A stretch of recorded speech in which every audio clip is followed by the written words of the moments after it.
আসসালামু আলাইকুম ভিউয়ার্স, দি wandering world চ্যানেলে আপনাদেরকে জানাচ্ছি স্বাগতম। আশা করছি আপনারা সবাই ভালো আছেন, সুস্থ আছেন মহান আল্লাহর অশেষ রহমতে। অনেক দিন ভিডিও দেওয়া হয়নি, অনেকে অনেক বিষয়ে নক করছেন, বিভিন্ন বিষয় জানতে যাচ্ছেন। আসলে আমি নিজের কর্মব্যস্ততার কারণে আপনাদের জন্য কোনো ভিডিও নিয়ে আসতে পারছি না এই মুহূর্তে। আমি আপনাদের কাছে আন্তরিক দুঃখিত। ইনশাআল্লাহ কিছুদিনের মধ্যে আমি আপনাদের জন্য ইউরোপের লাইভ ভিডিওগুলো নিয়ে আসছি খুব শীঘ্রই। তবে একটু সময় লাগবে আমার, শীঘ্রই বলছি আবার সময় লাগবে বলছি এই কারণ সব কিছু গুছিয়ে নিতে একটু সময় লাগছে, যার কারণে আমি আপনাদেরকে হতাশ করতে চাই না। আচ্ছা, যাই হোক, তো আজকের আলোচ্যের মূল বিষয়টা হচ্ছে, আলোচনা আসলে ঠিক করব না, আজকের ভিডিওটা বেশি লম্বা করব না। আজকে জাস্ট কিছু ভাইয়ের একটা প্রশ্নের উত্তরের জন্যই আমি এই ছোট্ট ভিডিওটা বানাচ্ছি।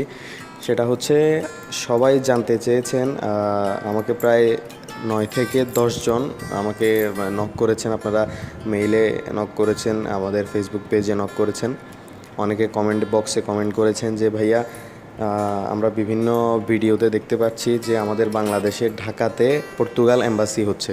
এই কথাটার সত্যতা কতটুকু? আসলে ফেসবুক এবং ইউটিউব বর্তমান সত্যি কথা যেটা, সেটা হচ্ছে যে ফেসবুক এবং ইউটিউব দুইটাই টাকা কামানোর সহজ মাধ্যম। তো আমরা একটা ভিডিও বানিয়ে ফেললাম, দিয়ে ফেললাম, চ্যানেলটা উপর দিকে গ্রো হলো, আমরা টাকা হাতে পেলাম, এই ধরনের অবস্থা বর্তমানে। তো আমি সবসময় আমাদের চ্যানেলের যে ভিডিও ডিসক্রিপশনে আমি আপনাদের জন্য একটা বার্তা সবসময় লিখে দিই যে সস্তা ভিডিও বানাবেন না, সস্তা ভিডিও বানিয়ে মানুষকে ধোকায় ফেলবেন না। আমাদের বাঙালি 2022 সালে এসেও আমরা এত পরিমাণ বোকা যে ট্যুরিস্ট ভিসায় দুবাইতে গিয়ে আমরা কাজের উদ্দেশ্যে যাচ্ছি, ট্যুরিস্ট ভিসায় যাচ্ছি, কিন্তু ট্যুরিস্ট ভিসা যে 3 মাসের ভিসা নিয়ে যাচ্ছি বা 1 মাসের ভিসা নিয়ে যাচ্ছি, যাওয়ার পরে যে আমাদের কি হবে সেটা আর আমরা চিন্তা করি না। যাদের আত্মীয় স্বজন পরিবার পরিজন আছে তারা হয়তো ওই দফায় বেঁচে যাচ্ছে, কিন্তু যাদের কেউ নেই তারা পথে পথে ঘুরতেছে, তারা খাচ্ছে পথে পথে, অনেকে খাওয়া পাচ্ছে না। এই ধরনের অবস্থা, শেষ পর্যন্ত তাদের গন্তব্য সেই বাংলাদেশ। তো এই কথাগুলো এই জন্যই বলছি যে ফেসবুক ইউটিউবে বিভিন্ন ধরনের লোভনীয় ভিডিও তারা বানাচ্ছে, তারা বিভিন্ন ধরনের মিথ্যা কথা বলছে শুধুমাত্র তাদের ভিউজের জন্য। আমাদের এখনও পর্যন্ত ওই ধরনের কোনো নিউজ নেই যে বাংলাদেশের ঢাকাতে পর্তুগালের এম্বাসি হবে। আর এটা হয়তো বা আমাদের জন্য স্বপ্নেও অতীত, যেটা সত্যিকারের কথা। তো এই ধরনের কিছু হইতেও পারে, হলে সেটা অদূর ভবিষ্যতে কখন হয় সেটা আমরা কেউই জানি না। তবে বর্তমানে যে নিউজগুলো হচ্ছে সেটা 100% ফেক।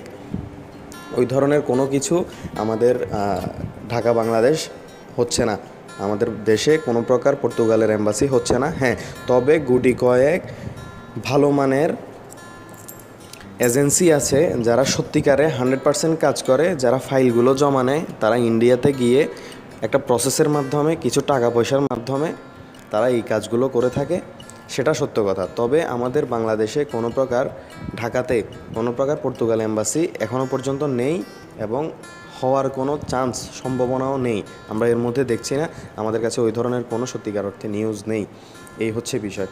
আমি সবসময় আপনাদেরকে বলতে চাই, দালালের ফাঁদে পা দিবেন না, দালালের ফাঁদে পা দিয়ে আপনাদের সর্বস্ব হারাবেন না। আপনারা সঠিক মাধ্যম বিবেচনা করবেন, সঠিক তথ্য নিয়ে তারপরেই আপনারা সামনের দিকে এগিয়ে যাবেন। এই হচ্ছে আজকের বিষয়বস্তু। তো সবাই ভালো থাকবেন, ইনশাল্লাহ আমি চেষ্টা করব আপনাদের জন্য প্রতিনিয়ত ভিডিও নিয়ে আসার। তো এই পর্যন্ত সবাই ভালো থাকবেন, সুস্থ থাকবেন। আল্লাহ হাফেজ, আসসালামু আলাইকুম।